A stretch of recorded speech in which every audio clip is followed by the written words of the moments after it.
Hey guys, what's up? It's Srisavasdi with CinemAddicts. Are you guys in the mood for a music documentary, maybe of an artist you have never heard of, or an artist you've listened to and you might feel he is underrated? That person is Ike Reilly. He is the subject of a new documentary called Don't Turn Your Back on Friday Night. It is co-directed by Mike Schmiedeler, and Eric Holmes interviewed co-director Mike Schmiedeler and star Ike Reilly for the documentary Don't Turn Your Back on Friday Night. It says here multi-award-winning documentary. I'm going to go on the page right now for that documentary website to say it won Best Documentary for Sound on Screen Music Film Festival, and it was also the winner of Best Feature Film for the Toronto Documentary Feature and Short Film Festival. Both of these fests took place in 2023. Also, Best Feature Documentary for the Hollywood Gold Awards from 2023. And then, my goodness, there is a litany of Palm Beach Film Festival from 2023. It was Outstanding Director. So the co-directors won it. And the co-director for Don't Turn Your Back on Friday Night, let me go right now to IMDb to find this person's name, Michael O'Brien. He is not interviewed in this installment. It's Mike Schmiedeler and the aforementioned Ike Reilly.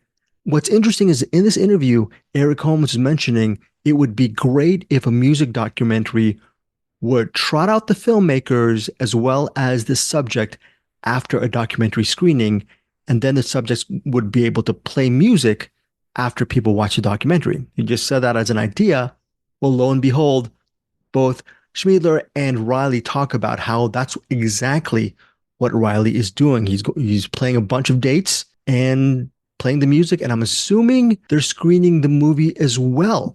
So specifically, I'm releasing this interview today on Tuesday, August 20th. For the purposes of this recording, Ike Reilly will be playing at Cleveland. Wait, before we get to Cleveland, let's get to Fort Wayne, Indiana. Fort Wayne, Indiana on August 22nd. Ike will be playing Thursday at 7 p.m. at Cinema Center. And then the following day, he will be at Cleveland, Ohio at the Beachland Ballroom and Tavern. Again, August 22nd, Fort Wayne, Indiana, Cinema Center. And then the following day, August 23rd, Cleveland, Ohio at the Beachland Ballroom and Tavern. This is kind of fun because we don't really get to mention tour dates because Eric Holmes and especially me, we never get to interview music people. And hopefully with more music documentaries, we will be able to mention these respective tour dates. And I will leave a show note situation link for the Ike Reilly tour when you can catch Ike Reilly, as well as show links for the documentary's official website. So again, that is Don't Turn Your Back on Friday Night. Truth to tell, I have not seen this doc yet. I have listened to Ike Reilly on the way to my gym this morning for his latest album. I forgot what it's called. It was released in 2021. Really enjoyed that. We'll be listening to more of his stuff, getting myself ready to eventually watch the documentary, which, by the way, releases, looking here right now, where does it release? I believe it releases August 27th. Yes, it will be released on all TVOD platforms, including iTunes, Amazon, and YouTube, among others, starting August 27th, 2024. So yeah, I'm releasing it a week early. Here's a catch. Ike's playing a couple dates this week, so maybe this will be timely for people, especially since about 70 to 80% of people listen to our cinematics are US based. So hopefully we want to branch out, of course, internationally, but this might be good value added for you regarding these Fort Wayne, Indiana and Cleveland, Ohio dates. And maybe would love to hear if you guys are a fan of Ike Reilly, or maybe become fans of his music after watching this documentary, or maybe seeing him on tour. Tell us what you think. And yeah, TVOD August 27th. Am I missing something regarding Don't Turn Your Back on Friday Night? No, by the way, it's a pretty cool interview. It's about 24 minutes. So enjoy Eric Holmes, a really great interviewer. Listen to him talk to Ike Reilly and Mike Schmiedeler. I'm mispronouncing the name, I'm sure, and I apologize to him for this. By the way, Rage Against the Machine legend Tom Morello is the executive producer for Don't Turn Your Back on Friday Night. What a great value added, adds an extra cachet to this multi-award-winning documentary. Really excited to see this documentary myself because I enjoyed listening to what I've already listened to of Reilly's music thus far. All right, thanks again for supporting us here on CinemAddicts. Me, Eric, and Bruce will be back for a new episode this Thursday, and we're covering a lot of movies as well. Take care, guys. And I know I'm forgetting something, but I'm going to be quiet right now. Here's the meat of the episode. Check out the interview for, again, Don't Turn Your Back on Friday night. I'm here with Mike Schmiedeler, writer and director of Don't Turn Your Back on Friday Night, and Ike Reilly, the subject of Don't Turn Your Back on Friday Night. How you guys doing today? Doing great, Eric. How about yourself? Oh, not bad. Not bad. Talking to you guys. So it is pretty fun. I guess also, Mike, first question. I'm always curious, a writing credit on a documentary. What does a screenplay for a documentary look like? Yeah, no. So I guess I listed myself, and Michael O'Brien is what we called ourselves co-director, co-writer, and then I'm the producer. He's the editor of the film. So yeah, that's always the tricky thing on a documentary, right? Like how do you write it? I mean, you've got all your interviews to take, and obviously you need to choose your sound in there. And there's so much natural sound. We have a ton of archive in this film as well, so it's making a lot of choices there. And in this case, it's also about making choices with songs and where we use them. And frankly, we leaned on Ike a lot too to include his voice because we want this to be about him and his voice. And so we really wanted to let his music and his words and his lyrics kind of drive thematically what we were doing throughout the doc. And Ike, how were you approached with this? It's got to be weird to have a documentary made about you or just any type of movie in general. Mike and I met in a nightclub, and he was persistent, and I trusted him. And after he claims it was hard to break me down, I don't remember it quite that way, but I just let him kind of trusted him, and then we went to work about, I don't know, 5 years ago, I guess, 4 years ago. And so what was the thing that brought this together? Because usually with the doc, you have an idea, but you never know how it's going to turn out. But I mean, it's been around for a while, so you had to have known something. Like, what was the mission statement, I guess, going into this? Sure. Yeah. I mean, I knew a lot about him. So I met him in 2013. He mentioned saw him play at Shuba's, and Michael O'Brien, who's the editor and co-director. We worked together a lot professionally. And he's like, you got to come listen to this guy. You'd really dig his music. And I came, saw him play, and they just really blew the doors off. The Ike Reilly Assassinations, his band, they were amazing. And I was like, how are these guys not huge and touring the country and on the radio and everywhere? And remained a fan of his, and I've seen him play more than I've seen any other musician. And I'm a pretty avid music fan. I see a decent number of shows. In the film, I've been to a bunch of the home shows that were there. And I was at a show in 2018. And as I was sitting there thinking the same thing I'd been thinking for the last 5 years, which is, why is this guy not bigger? I'm like, well, we should do a documentary. I knew there was a ton of archive footage. That was one advantage of this huge of the doc. There was so much archive that was out there. Michael O'Brien had done videos for some of Ike's songs, and I just knew, and he'd always had cameras around. So I had seen footage of it, and I'm like, well, that's a big hurdle to do in any documentary is the content, is the source material, and Ike's got a ton of it. So just based on that alone, there's a ton of archive. He is incredibly charismatic and unique in himself and his band and the characters and kind of the people that surround him. And then his family is just outstanding. His wife, Kara, and they've got four kids.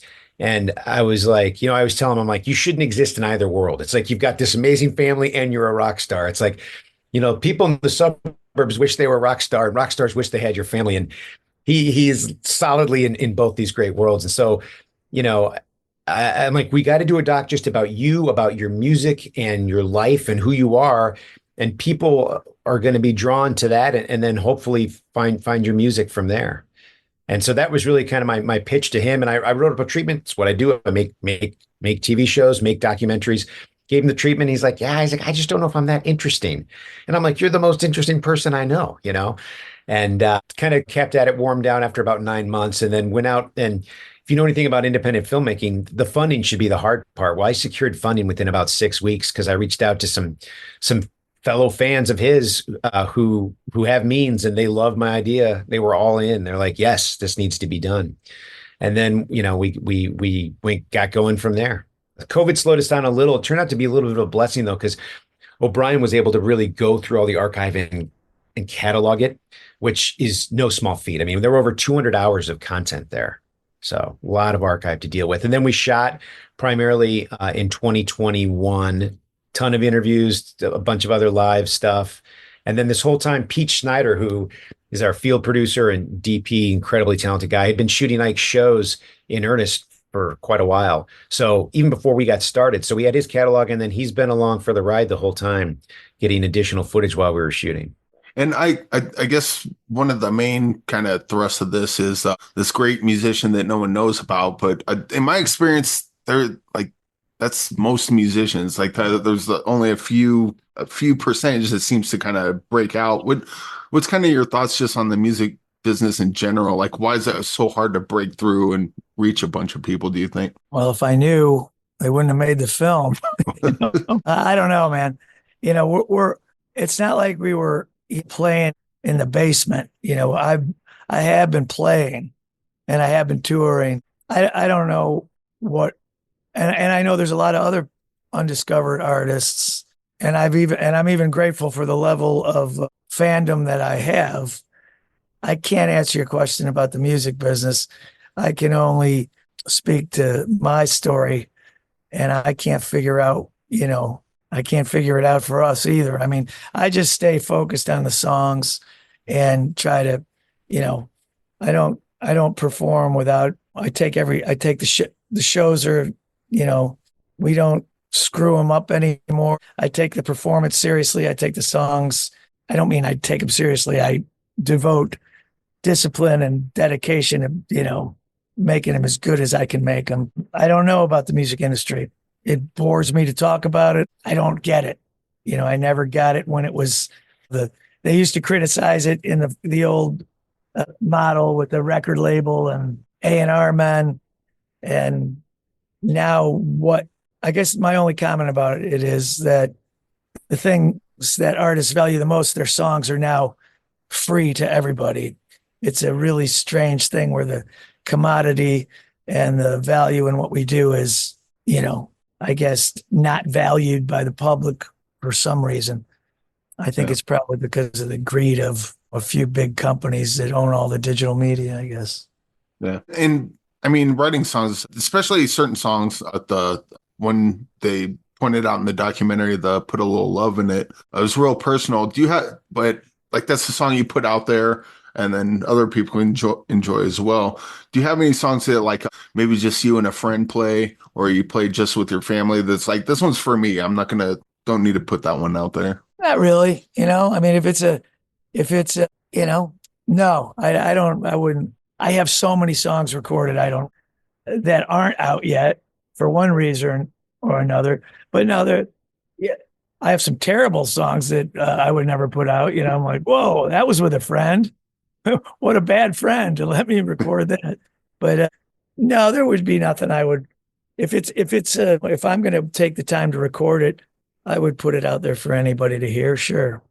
Yeah. Well, the terrible songs are kind of, sometimes you'll have a song that's like, that song sucks, and you put it out there and like, that's everyone's favorite songs. You never know.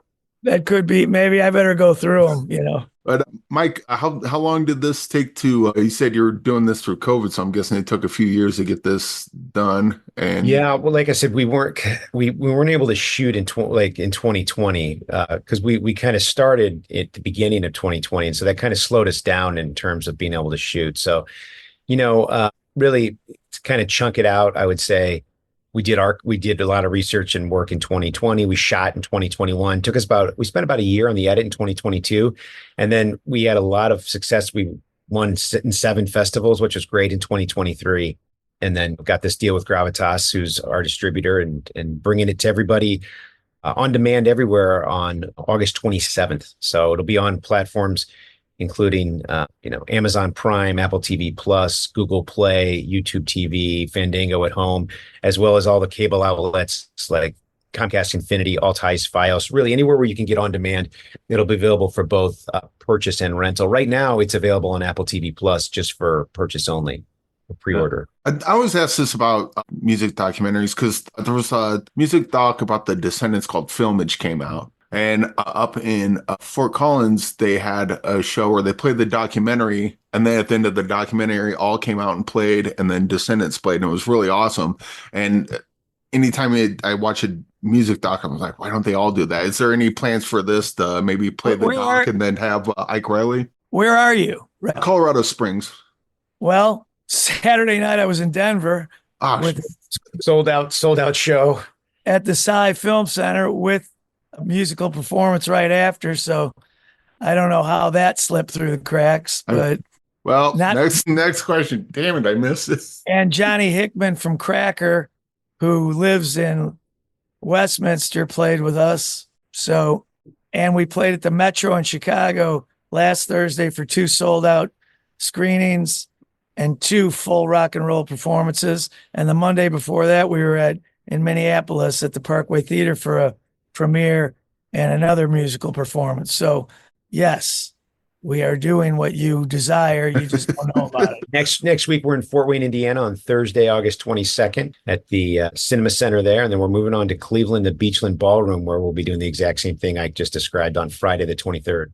So what's been kind of the reception on those? Because when I saw the one for Filmage, it was great. And I imagine it was just as exciting for you guys as well. It was phenomenal. I mean, as a fan, it was phenomenal. And I think for the audience, it was very exciting because if you knew Ike's work and you get to then see the entire band along with frankly special guests who happened to be there.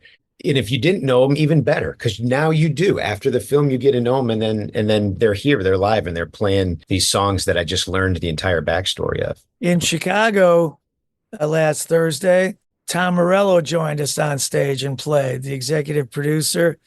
And he's a guitar player too. I don't know if you knew that. Never heard of him. And it was really an incredible celebration in Chicago, not of just the film. And it was the Chicago music community really rallied around the premiere of this film. And it was a pretty magical moment to be up there with my band and my kids and Morello and Brendan O'Shea. Many of the musicians that are in the film joined us on stage. It was really a beautiful night. And then on our end, Pete Schneider was there with cameras, and we captured the whole thing because we had to. We knew this was going to be pretty special. Well, so you mentioned that you don't, keep any songs for yourself, personally, but what about the opposite end of that? Like, kind of, how can you describe how songs take off? Like, you write the song, it's like, yeah, it sounds pretty good. You show it to a friend, yeah, that sounds pretty good. You record it, put it out there, people like it. But then when you play it live, and then there's certain interactions with the crowd that's like, like with you and your family singing the song towards the in the documentary, becomes more than what the song originally was. Well, I mean, that's the beauty of music. It's a communal activity, I mean, you record a song and that's in one medium and that's the basis for the song. But, our band, we have a certain improvisational nature that can take a song in a different direction. You can't do that, drastically because you have to communicate with 8 players. But there's a vibe live, that's unmistakable. And we are in a really great live band in the sense that we're very inclusive of the audience. You know what I mean? Try to really communicate with them, make it a cathartic experience for the people that come to see us. How long have you been playing with the band? I've been playing with these guys over 20 years, and I've been playing with 2 of them. I've ruined the lives of a couple of musicians, yanked them out of college, even one out of high school, and they've been with me ever since, So is that, I'm guessing that probably helps with live shows with the sort of loose nature that you're talking about. Like, you probably give the drummer a little nod. He kind of knows what you're talking about, slows the tempo down, and everyone kind of follows around. One of the greatest things about the creative process, and particularly being in a band, is you have common knowledge that you share with other human beings. It's not everyone has that experience. I mean, we can play 200 songs, and to share that with people is a weird bond, It goes beyond friendship and beyond, normal human interaction. It's one of the things that I'm the most grateful for about all this, Yeah. Hey, Mike, with the filmmaking, I'm guessing you got you talk a lot about Mike O'Brien, but I'm sure you have other crew or people you work with. And what's kind of like the work relationship there? Great. Well, I mean, I'm fortunate that, like I mentioned, Mike O'Brien, we'd worked together on a bunch of stuff prior. So we know each other real well. We collaborated a lot before, kind of know each other's strengths, weaknesses, which is great. And then I can't say enough about the amount Pete Schneider shot so much of this film, the live performances and a lot of the single camera documentary stuff. So super talented guy. Definitely want to kind of acknowledge his contributions to this as well. And then the archive, there are so much archive. Like I said, the archive was, a big draw to why we could do this. Because as you can tell, we cover so much time within the documentary. You see the kids born and you see them performing with him on stage, right? You see Ike as a child, and you see him through like iterations of his grave digging job, his job at the hotel as a doorman, his time at home when the kids were young, to signing with Universal and the band and throughout. So I feel like we're really able to give people a really deep sense of who he is as a character because of all that archive. Yeah, it's weird because like Mike, you're an independent filmmaker. Ike, you're an independent musician. Like there's a lot of crossover between the both of you and what you do and what you're trying to achieve, and then to come together and try to put this out there is kind of like I don't know how to describe it, but yeah. Well, I don't know what the question is, but good on you for that.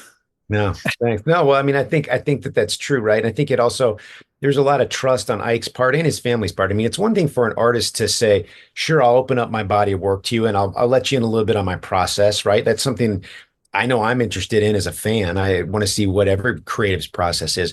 But it's another thing to open up your family. That's kind of like another level tighter even of trust there. And so I really do appreciate the amount of trust that Ike and his whole family gave to us in letting us inside kind of their life. But I also knew that's the hook, right? So like if somebody's not necessarily knows the music or into the music, you're going to be drawn in by the family. And then 2 days from now, you're going to be like, well, what was that?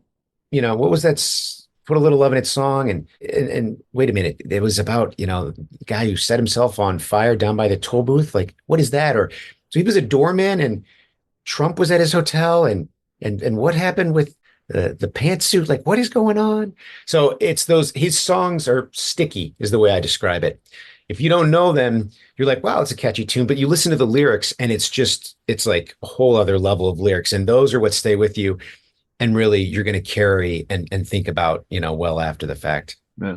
And what were some like, with documentaries, it's all about discovery, both for the filmmaker and usually with the subjects as well. Are there any discoveries either of the two of you made during this? Well, I've never seen a music documentary like this. I didn't make it, so I can humbly tell you I was blown away by the film they made. I mean, it doesn't always show me in the most flattering light, and I don't care about that as much. I'm proud to be a part of such an interesting film. It's non-linear, it's impressionistic, it's a sneaky storytelling. They weave songs in that are kind of timestamps, but film deals with religion and alcoholism and the pursuit of authenticity in a way that's pretty sneaky. And over the past week, what I've learned from a couple thousand people or whatever seeing it live, people are moved by it, and sometimes when you're in the middle of something, you don't see the beauty or the inspiration in it. But I couldn't tell you how many artists and non-artists and insurance men and soccer moms have approached me in the past week and said how inspirational it was. I laugh. I said, yeah, it's inspirational unless you're in it, but that's on these guys. They told a story, and I think everybody's life, told in the right way, could be interesting, and that's kind of those are the things I write about too. I don't write about glamour and celebrity. I write about people that are, trying to get through the week. Yeah. Well, I mean, you mentioned that why would you want to do a documentary about me? I'm not that interesting. And then you just described an amazing documentary. So like, what was kind of your thoughts on that? Like, holy crap, I guess maybe I am worth talking about. I don't know about that. I mean, what do they say? I'll be totally honest with you. I mean, they made a great film, if it, from a selfish perspective, I just want to work more. I want my band to work more. I want my band to get the, I think I have an incredible band, and I want all those guys to be recognized, and I want us to be able to make a living for the next 20 years if we live that long. So that would be my obvious motivation for letting somebody show the public what an asshole I am. Well, you're a lovable asshole, so Thank you. Beyond lovable. Okay, we can end this interview now, Mike. You got your quote. There it is. Well, I got to tell you one thing. My favorite quote about the film, my wife was in Denver. My wife was a unwilling participant in this film, and Mike will tell you. And she did go to Denver with me to the premiere because I have family there. She wanted to visit. After the screening, I said, "What did you think?" And she goes, "The seats were comfortable."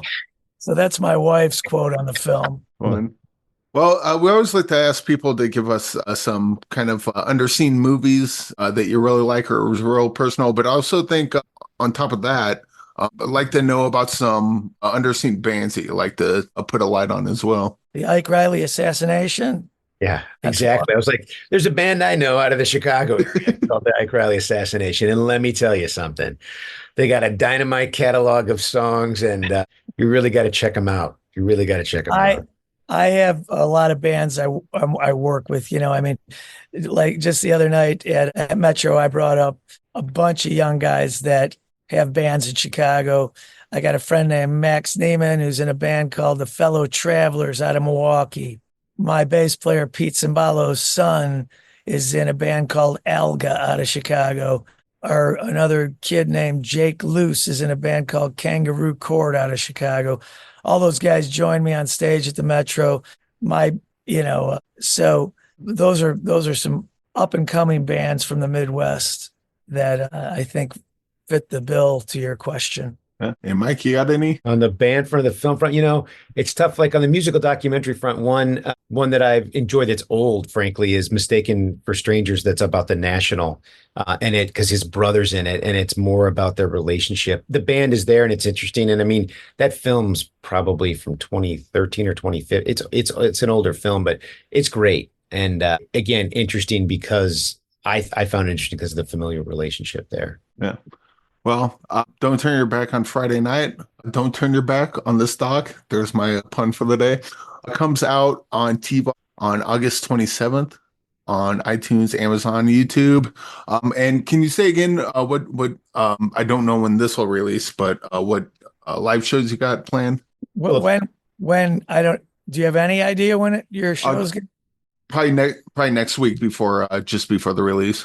I'm going to Europe in September to kick around, so I don't have any. Well, next week, yeah, we'll be. I know where we'll be for sure. Thanksgiving Eve, we'll be at the First Avenue in Minneapolis, and I don't have the dates in front of me of when we're going to be playing next, but if you want to see us, find the movie. And that Thanksgiving Eve show is prominently featured in this doc. That's where the boys all sang on stage for the first time. That's a gig Ike's been selling out for a long time up in Minneapolis. He's got a great fan base up there. And that show and that venue it's pretty special. Not just to the doc, but just you can catch that live. It's worth doing. All right. Well, Mike, I thank you both for joining me today. And I wish you all the success, Ike, in your music, Mike, in your filmmaking, and both of you in this documentary. It was real fun and good talking with you guys. Thanks a lot. Thanks, Eric. Thanks for watching. Appreciate it.